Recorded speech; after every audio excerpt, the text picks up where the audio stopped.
Leviticus chapter 20, verse 24, God says, I am the Lord your God who has set you apart from the nations. And he says this in the midst of giving them all these ways of living. And he says, I have set you apart from other nations. I've even abhorred these other nations. And then he goes on and he talks about rules for priests, which happen to be more strict rules than he has on the people themselves.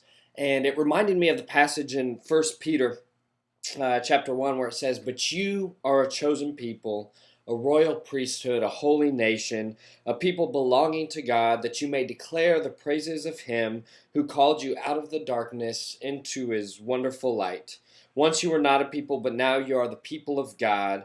Once you had not received mercy, but now you have received mercy.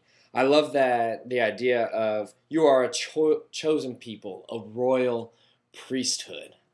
God calls us to live in a way that is much different than the way of the world, and he has done so because A, he loves us, but B, because he has chosen us. He has picked us out and said, this is how you are going to live because I want to give you the best life possible. And I know sometimes I think about Aaron and the priests and just how more strict God was with them on the things that they could and could not do.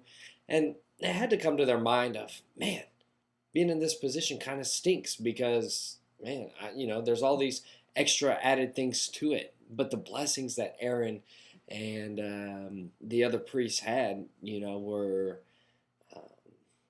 immeasurable. And it's the same for us. Sometimes we're gonna get ticked and get down that, man, this is the way that I have to live. What God wants to show us is this is not how you have to live.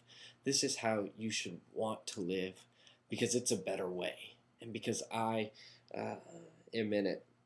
And once you had not received mercy, but now you have received mercy. And God's just given us this great gift.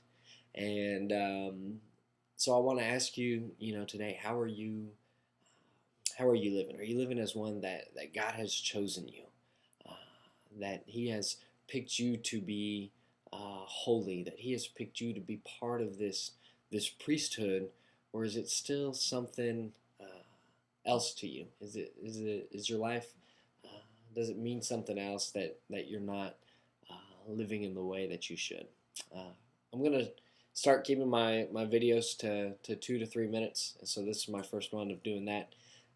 So anyways, love you guys, and read over that passage in First Peter chapter 1, verse 9 through 10, and meditate on that as we talked about Winterfest. Meditate on what it means to be, chosen, or to be royal, or to be a priesthood, or holy, or a people belonging to God, and just how great those things can be.